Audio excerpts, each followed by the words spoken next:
بسم الله الرحمن الرحيم تبارك الذي بيده الملك وهو على كل شيء قدير الذي خلق الموت والحياة ليبلوكم أيكم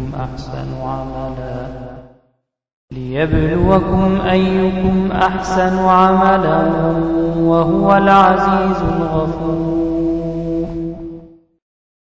ایک سجدے میں دو شامل ہیں۔ اب 10 سیکنڈ تھے اللہ کے لیے اور 5 سیکنڈ اس کو جسے آپ دکھا رہے ہیں، تو یہی شرک خفی ہے، نظر نہیں آتا، اس پر کسی مفتی کا فتویٰ نہیں چل سکتا، نظر نہیں آ رہا، لیکن جان لو جیسا کہ میں نے عرض کیا تھا، شرک خفی کو یہ نہ سمجھنا کہ شرک نہیں ہے۔ شرک نہ ہوتا تو حضور کبھی اس کے لیے لفظ شرک استعمال نہ کرتے۔ شرک تو ہے، یہی وہ شرک ہے جس کے بارے میں حضور نے فرمایا اس کا پہچاننا اور دیکھنا اتنا مشکل ہے جتنا کسی تاریک رات میں کسی سیاہ پتھر پر رینگتی ہوئی کسی سیاہ چیونٹی کو دیکھنا اتنا مشکل۔ تو اب شرک فی العبادت کی بات سمجھ میں آ گئی۔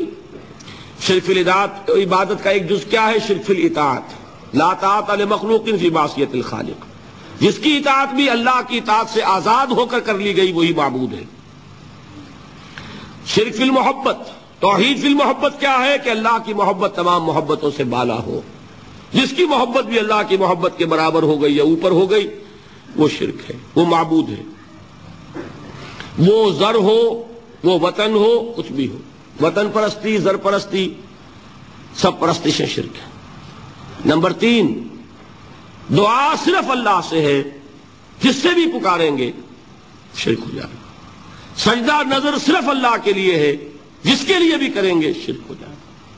اور عبادت صرف اللہ کے لیے ہے اخلاص کے ساتھ، اگر اس میں ریاکاری آ گئی تو یہ شرک ہوگا۔ یہ 5 ہو گئے شرک، جن کو جمع کر لیں تو یہ شرک فی الحقوق ہے، شرک فی الذات، شرک فی الصفات، شرک فی الحقوق۔ اب ایک مسئلہ اور سمجھ لیں، ایک سوال آپ کے ذہن میں پیدا ہونا چاہیے، نہیں ہوا تو اس کا مطلب ہے آپ کچھ نیم خوابیدہ ہیں، اب سوئے ہوئے ہیں کچھ۔ وہ یہ کہ اگر یہ ساری چیزیں شرک ہیں تو پھر گناہ کس چیز کا نام ہے؟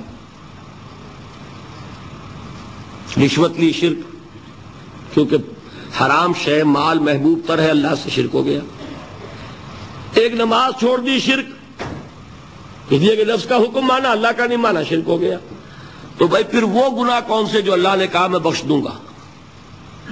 یہ سوال ہے کہ نہیں؟ اور اسی سے ایک نہایت اہم مسئلہ حل ہو جائے گا، بہت اہم مسئلہ ہے جو ہمارا بڑی تلخی کا موجب بنا ہوا ہے۔ یہ سب چیزیں اپنی اصل کے اعتبار سے شرک ہیں، لیکن اس کے کرنے والے کو مشرک نہیں کہیں گے، بلکہ یہ چیز اگر نیت میں آ جائے، شعوری طور پر ہو جائے، اس کو استقامت ہو جائے تو شرک بن جائے گا۔ غیر شعوری طور پر ہو رہا ہے، بے سمجھے بوجھے ہو رہا ہے، اس کو اس طریقے سے سمجھا ہی نہیں ہے تو وہ گناہ ہے۔ لیکن یہ کہ تل کے اوٹ میں پہاڑ ہے، اس کو جب آپ کو دکھایا جائے گا کہ دیکھو بھائی اس کے اندر شرک مضمر ہے، اس میں شرک چھپا ہوا ہے، یہ شرک ہی کا مظہر ہے، تو وہ بات شاید سمجھ میں آئے، پھر بھی آپ کریں گے تو وہ شرک ہو جائے گا۔ غیر شعوری طور پر، غیر ارادی طور پر، نہ سمجھے ہوئے اگر کام ہو رہا ہے تو وہ گناہ ہوگا، ورنہ وہ شرک ہو جائے گا۔ دوسری بات یہ کہ جس قسم میں ایسی کوئی چیز دیکھ لی، آپ نے کہا مشرک ہے تو مرتد کافر، نہ اس کے پیچھے نماز ہوگی، اور پھر آگے بڑھ جائے تو وہ تو پھر واجب القتل ہے، مرتد ہے، واجب القتل ہے۔ کہ وہی جو حماقت خوارج نے کی تھی، ہمارے ہاں کچھ لوگ جذبات میں آ کر ایسی ہی حماقتیں کرتے ہیں۔ اس کا حل کیا ہے اسے بھی سمجھ لیں۔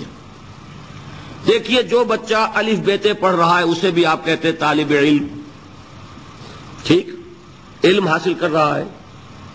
اگر اس نے الف بیتے پڑھ لی تو کیا آپ اسے عالم کہیں گے؟ عالم آپ کہتے ہیں اس وقت جب کہ علم کی ایک مقدار جمع ہو گئی ہو، تب عالم کہلائے گا۔ ویسے الف بیتے بھی علم ہے، کون کہے گا وہ علم نہیں ہے؟ علم کی ماں وہ ہے، علم کی جڑ وہ ہے، لیکن عالم جس نے علی بیتیں پڑھ لی کیا وہ عالم ہو گیا؟ نہیں۔ اسی طریقے سے شرک کی ایک خاص حد، خاص مقدار جمع ہو جائے گی تو شخص مشرک کہلائے گا، ورنہ ان انڈیویجول چیزوں کو شرک تو کہیں گے آپ، یہ شرک ہے، لیکن یہ نہیں کہ جس نے اس کا ارتکاب کیا وہ مشرک۔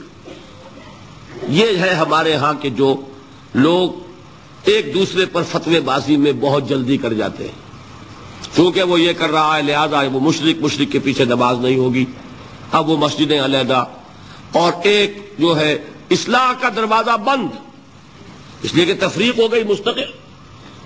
یہ نہیں، آپ اس چیز کو کہیں یہ شرک ہے، لیکن یہ کہ اس کو مشرک نہ کہیے، اس لیے کہ علم ہے الف بیتے، لیکن جو الف بیتے پڑھ لے گا وہ عالم نہیں کہلائے گا، بلکہ یہ کہ کسی بھی شخص پر کسی چیز کا انطباق کرنے کے لیے اس کا کوئی لیول ہوتا ہے، اس لیول پر آئے گی وہ شے تو پھر اس کی نسبت کی جائے گی کہ فلاں شخص وہ عالم ہے، فاضل ہے، فلاں شخص امیر ہے، دولت ہے، دولت تو کہنے کو ایک پیسہ بھی دولت ہی میں شمار ہوگا، لیکن دولت مند کہیں گے جس کی جیب میں ایک پیسہ ہے۔ دولت مند، دولت کی ایک خاص مقدار جمع ہو جائے گی کسی کے پاس تو دولت مند کہلائے گا۔ یہ ہے اصل میں فرق، کہ یہ چیزیں اپنی اصل کے اعتبار سے شرک ہے، اس میں کوئی شک نہیں، لیکن جب تک یہ غیر شعوری طور پر ناسمجھے ہو رہی ہو تو ان کو گناہ کہیں گے، شرک نہیں کہیں گے، نمبر ایک۔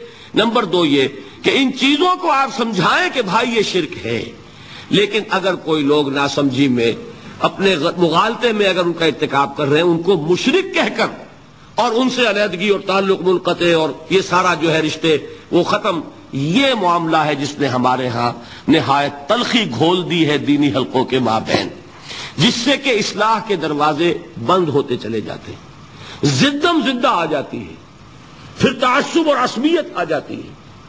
اگر آپ اس وسیع معنی میں سمجھائیں گے کہ نفس پرستی بھی شرک ہے، دولت پرستی بھی شرک ہے، ریاکاری بھی شرک ہے، اور اس میں آپ بتائیں گے غیر اللہ کی حاکمیت شرک ہے، وطن کی محبت اللہ کی محبت سے بالا تر ہو جائے تو وطن پرستی شرک ہے، یہ اگر آپ بتائیں گے تو ساتھ ہی اگر آپ بتا دیں گے کہ قبر پرستی بھی شرک ہے تو وہ مان لے گا کہ یہ صرف میرے اوپر ہی فتویٰ نہیں لگا رہا ہے، اس نے تو خود اپنے اندر بھی جھانکا ہے اور اپنے آپ کو بھی وہ ماننے کو تیار ہے کہ جب تک کہ انسان اس لیول پر نہ آ جائے کہ اس کی اطاعت مطلق صرف اللہ کے لیے، تمام اطاعتوں سے آزاد ہو جائے، اللہ کی اطاعت کے تابع اطاعتیں ہو، کوئی اطاعت اللہ کی اطاعت سے آزاد نہ ہو، تمام محبتوں سے اس معنی میں آزاد ہو جائے کہ کسی شے کی محبت اللہ کی محبت سے ور نہ ہو۔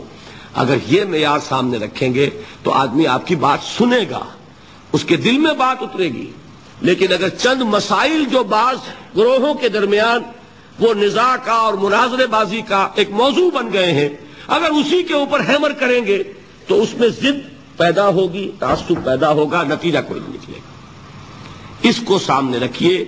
آخری ایک صرف آیت سنا رہا ہوں اسی محبت کی، وہ سارا جو میں نے جہاد اور اقامت دین اس کی بحث کی ہے، آیت نمبر 24 ہے سورہ توبہ کی۔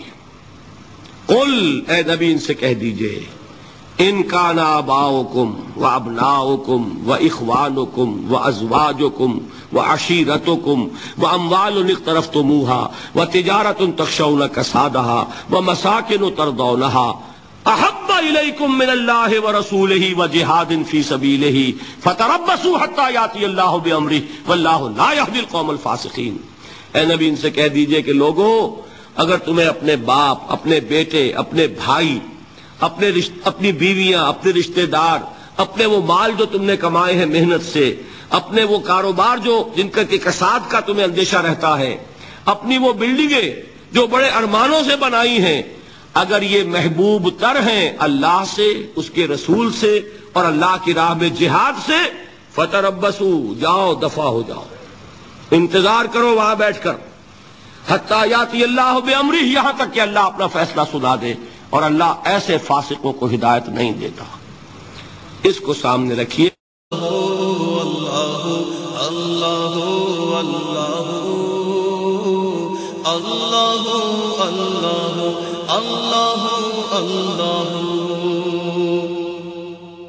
قلب کو اس کی رویت کی ہے آرزو، جس کا جلوہ ہے عالم میں ہر چار سو، قلب کو اس کی رویت کی ہے آرزو۔